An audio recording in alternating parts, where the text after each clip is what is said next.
Okay. Hi. Hello again, everybody. My name is Dolce Jeans, and today I'm going to be talking about why the biggest voice in fashion is you, the consumer, especially the young consumer, because you're the ones who dictate what brands make, even though it used to be the other way around in the past.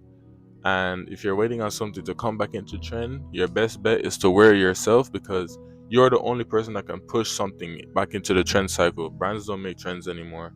You do. It used to be how the brands would bring in designers with innovative ideas, and those designers would put certain ideas on the forefront, and then H&M and Zara would copy Dior and Saint Laurent and stuff, and then it would bleed down to the regular consumers in the world trying to dress like the runway models and stuff. But with the youth now, and the high fashion brands being so driven to get the youth money, and how commercial fashion has got, it's to the point where it only matters what the youth thinks. Because thing is, right, the 27 and older audience, right, they already buy YSL, they already buy Dior, they already buy Gucci.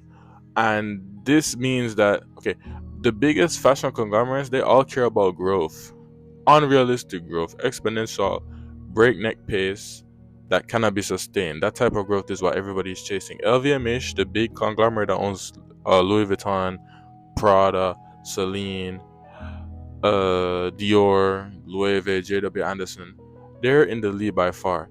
Kering is the big number two. They own Gucci, YSL, Bottega, um, Balenciaga. They're the big number two, and they care about growth a lot as well because they're directly competing with LVMH. They're the number one competitor to LVMH. You know, they're the big number two, and they care so much about growth. The only way you can grow an industry is if you get new people in the industry. And if the old people are already in there, then the new people would have to be like the new people on earth or whatever, like the youth, right? And with the youth, they don't really they do their own thing, especially with like New York fashion when it's like everybody always has like these weird styling moments where they've made these really weird outfits where they all like to start wearing the same thing. And then it's like it used to be in the past where people weren't that creative to do their own thing on their own, but now the youth are so creative they're just making their own like cores and looks and aesthetics and pushing that to the forefront. So fashion brands see that as okay, this is what the youth like to wear. Oh, they're all wearing baggy stuff. Let's start making baggier mud wash jeans. Now you have that's how you have the real rise of purposefully distressed and mud wash pants and stuff like that, like Jaded London and ASOS and stuff like that, the baggy skater look, because that's what real people actually wear, and they're like, oh, if that's what real people actually wear, that's what we should make. So it's like they're after your money, because your money is like the only new money they can make.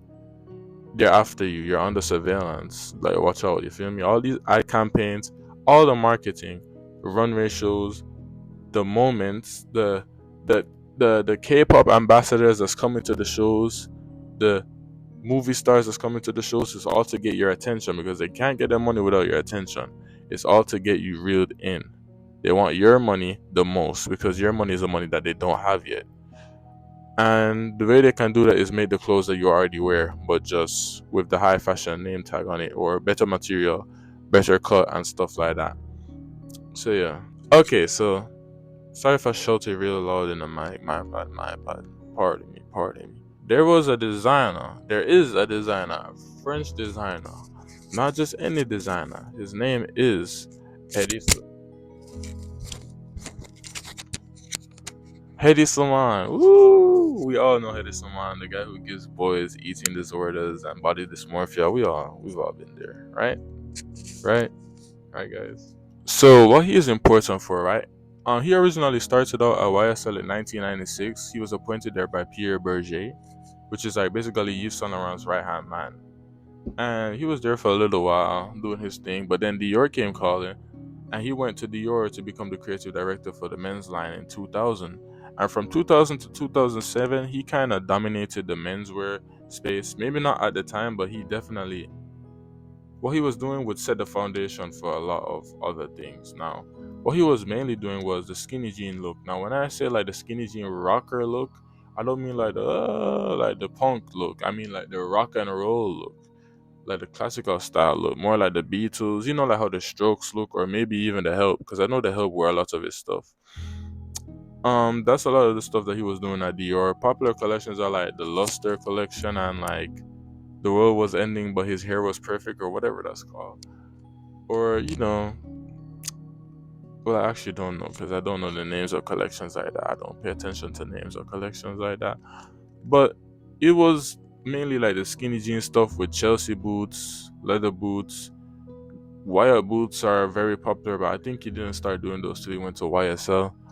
But yeah, he's famous for a lot of things, like a lot of selective pieces, but mainly for the look, the skinny jean look that he really pushed, right? So he was doing that at Dior for a while, and these other like lower level brands start to take notice that that's what's popping, so they try and recreate it to try and mass produce it for like the consumer. These brands are like H&M, Zara, you know, think of other like mall brands of that type of ilk, right? But the thing is, like, you can't really replicate like that type of cut though. And if you do, then you'll get sued because you'd have to literally copy the cut. And that's another thing, like to pay high premium prices for these high fashion clothes, you're also kind of paying for the exclusive cut that you can't really get anywhere else.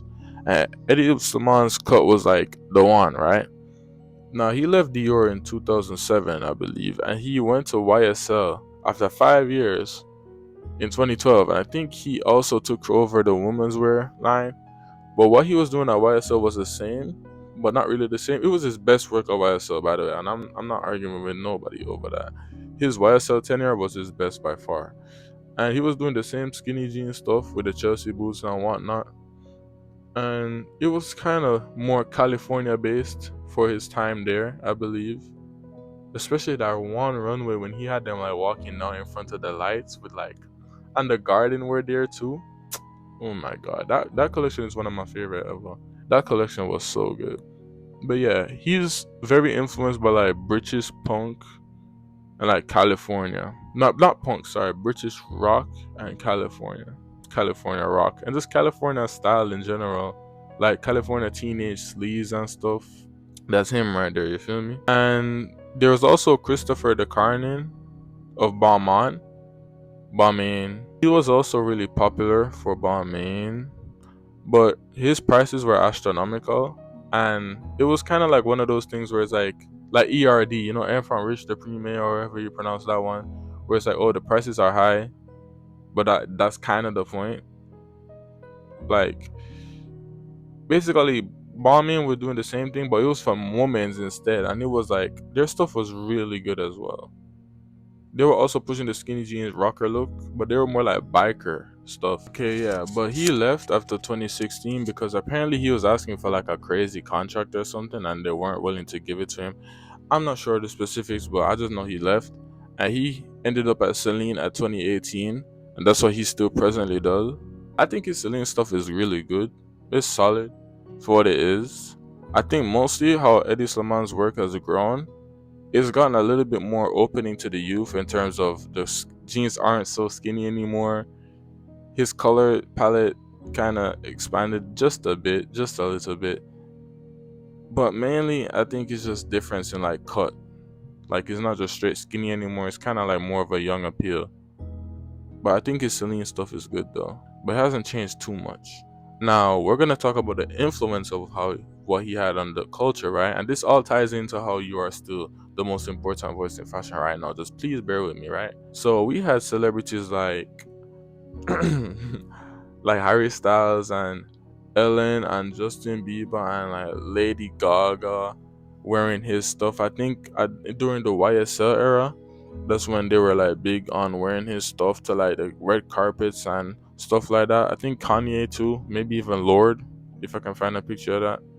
And yeah, he was like getting worn by the celebrities that had a hold on like the teenage audience and stuff, and like the younger audience and stuff. So everything was working out for him, and his influence was actually felt in the celebrity world and stuff.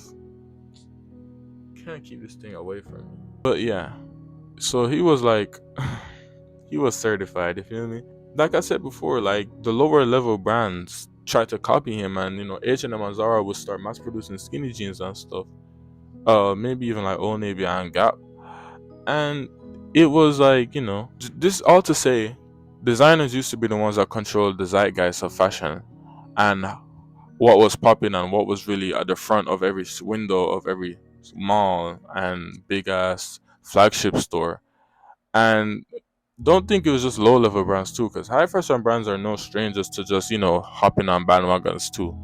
If they see that this brand and this brand is selling like shit and they're doing mad skinny shit, they're gonna do that. They see mad baggy stuff selling, they're gonna do that. They might not be forthcoming about it. They might try and force their own identity into the clothes, which is what they should do, but they're gonna do it, and it's because of that one brand that's making so much money. So that's what happened naturally, right? From like 2000 something to 2000 like 17, 18, before the big shift happened, before certain European designers had a say about what pants were cool and what weren't. We'll get into that though. We will. So yeah, transitioning now, right? The year is 2018. Travis Scott is wearing flannels and cargo pants.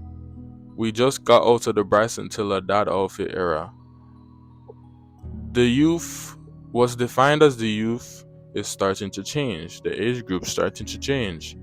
The letters of the generation are starting to change. Is it Gen Z? Is it Gen X? I don't know anymore. I don't know what I am either. I'm trying to like be cool and tell a story, but basically the youth changed and the youth had their own say. Basically, as the world got more casual, kids got less and less more interested in like certain things. I think it's just because of the DIY nature of a lot of the kids of this generation, along with just the real apathy and laid backness of the youth, like including me. It's like basically everybody that's like 25 or under. That's what I'm including in this stuff, right?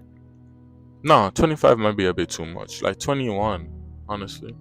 Basically, we value comfort and just feeling cool in certain things. I can't speak for. I'm trying so hard to speak for every single child in the world, and I can't do it. I'm trying to give you a reason as to why they gravitate towards what they gravitate towards, but I can't. So let me just say it. You know it. The youth like baggy shit, man. They like baggy stuff. They like the stuff where they can swing their arm and they go like it's in for them right now. It's always been like that. You feel me? The oversized sweater, oversized hoodie, cropped and boxy hoodie, cropped and boxy shirt, cropped rule of thirds silhouette, rule of third proportion, cropped Carhartt.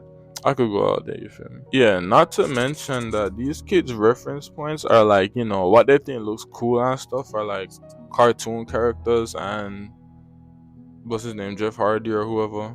I'm acting like I don't know who Jeff Hardy is. I watched WWE as a kid. I'm phony as hell, y'all. But yeah, that's the type of stuff that look cool to them, and it's all marketing, right? So like long story short, we're gonna get to Balenciaga. Balenciaga is the stuff that's marketed to like the youth, right? The Vetmont and the Balenciaga. Now, I'm not more so talking about Vet and Balenci. I'm more so talking about Demna Vazalia, right? We all know Demna, right?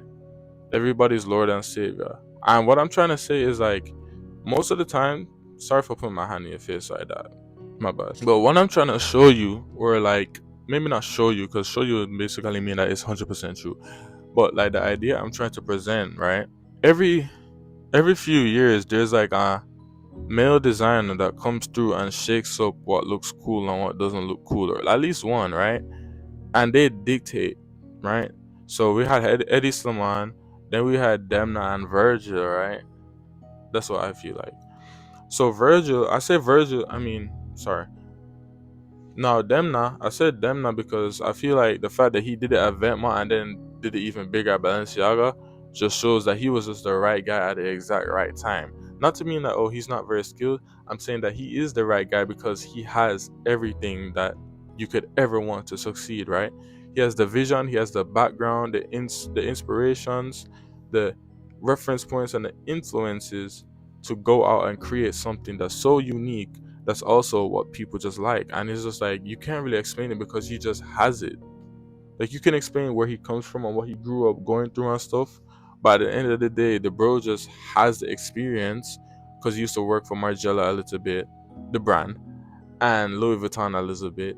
So he has like the caliber, right? Even though Martin Rose did a lot of his menswear, but we won't get into that. He's the one that really Balenciaga are the brand that's synonymous with like the baggy stuff, right? When you think of baggy oversized clothes, you think of Balenciaga and Vetements in terms of high fashion. Well, you should. You should. And Demna is a part of both of those, right? The archive Vetements pieces are still going for so much and stuff. If I could probably go on Grill and find some screenshots or some maybe the Bridges I Burn hoodie going for like a few thousand, maybe not a few, maybe barely even one. Actually, I have no clue.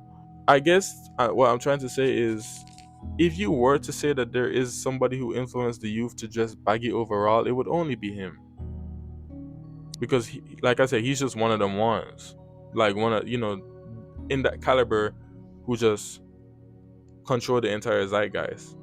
But even so, I think it's mainly the kids just being kids. And when fashion has been turned into such a money making scheme, these brands see that, oh, the kids aren't really wearing the tailored suits. They're not really they're not really fucking with the loafers, y'all. I think we should throw the loafers out. They realize that the kids are wearing very chunky shoes, oversized this, oversized that, baggy this, baggy that, clothes that purposefully look dirty because they don't wear clothes like that to get them dirty themselves. They want to have character, they want to show off, that type of style. They want to make it, they want to put in a lot of effort to look as if they're dressing down. I hope that's correct.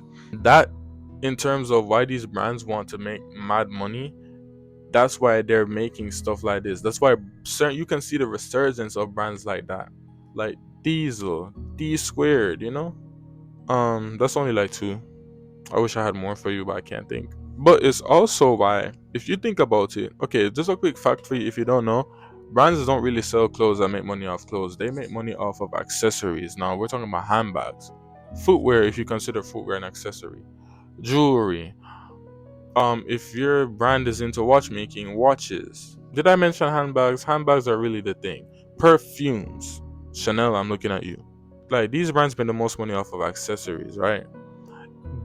But a lot of these brands, you don't see their clothes in real life, even if you're in New York or whatever. The only brands I can really say you see in New York are like, Y Project, Acme, goddamn Rick. But if you think about the brand that you probably see most commonly, it's Balenciaga. And that's because Balenciaga actually do have that much of a grip on the youth that they're the only brand that you can actually say, yes, people for sure buy their clothes and wear their clothes casually. Whether it's a Balenci hat, a big ass Balenci shirt, a hoodie, the boxer sweatpants that I want so desperately. I really want those, but I'm never gonna be able to afford those. Other than that, you don't see people casually walking around wearing a lot. I mean, you don't see people casually walking around wearing most of this stuff anyway. But in these big fashion cities, Balenci is like the only brand where people actually buy their clothes and they make money off of clothes.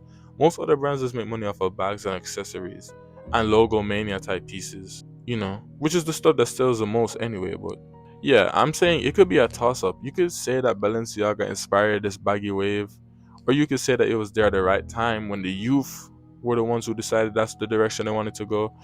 I think it's the latter, but I'm just giving you two options, being the vice and the versa of the conversation. Not the vice and the versa. Being the voice of reason and the devil's advocate, maybe that will work. But yeah, in terms of like how this relates to how you control trends, I'm trying to explain this entire picture to you or paint this entire picture to you to show you how these people will switch their entire ethos, change their entire design language, their entire look that they've been building for the past 5 to 10 years, just to pivot into whatever the fuck will get you to buy their clothes.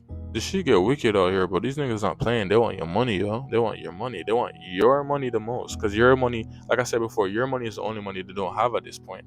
They're in these boardrooms. They're sitting down thinking, how the hell do we get Danielle from goddamn South Jamaica, Queens, or wherever in New York, if that's even a real place, to spend $300 on this goddamn scarf? Like it's a real thing. I know I'm just a teenager. Well, I'm not a teenager anymore. I'm 20. God. Yo, I'm 20. I know I'm just some guy that you might follow on social media, so you might not take my word for it. But seriously, that's what it is, bro. Like for real. You just have to trust me. But yeah, in terms of that, it's like you if you got to wearing skinny jeans, I don't think you would be able to push the entire zeitgeist by yourself. But I'm not saying it as in like, oh, you're the only person who can change the zeitgeist. I'm saying it as yo, don't wait for something to come back. It's not gonna come back unless everybody else wants it to come back. And then at that point, you're probably not gonna want it to come back because you're gonna be like, everybody's wearing this. I miss when we were wearing baggy jeans. Like, some people just don't like stuff as long as it's popular. Shame on you. I'll stone you. Yeah, the best bet is to just wear something that makes you feel good and individual and not care about if everybody else is wearing it. Also, don't be that guy who only wears stuff because it's out of style and they're like, oh, my style's so different. My style's so this. Don't be trying so hard. That's the next video I'm gonna do. I might even blow that one right out after this because I'm on one and my parents aren't home. But yeah, your best bet is just wearing what you like. Please don't pay attention to trends unless you're like starting out and you want to get a rubric of like what's fucked with right now. Other than that, don't be paying too much attention to trends. Understand everything is a cycle. The fashion thing is a loop, and you can't be ahead of a curb that loops around itself. Okay, y'all, I think that's gonna be the end of this video. That's my box full of contacts in the back. Again, thank you so much for watching. I'm trying to like let go and be more of myself on the camera because I think it's the personality that's going to propel me forward. If anything, if you like the video, leave a like. Please leave a like. It's free and it helps out. Subscribe is free and it helps out. But yeah, subscribe please. My next video, I don't know. This is my third video recorded. The one that you're going to see before this, I had it in the vault for like days. I recorded that one on Monday. This is Wednesday. I'm recording this on Wednesday. I had jury duty today. Dog, them niggas called me in for jury duty. I didn't even get to go in the damn courtroom. They're talking about I was an extra and if they didn't need me, um, they send me home. And then they send me home. I'm like, dog, but at least I don't get to go to work. And I get paid. But yeah, anyways, follow me on Dolce Jeans on IG, Dolce Jeans on Twitter, Dolce Jeans on TikTok. And that's it. Peace out. Love. Big up yourself.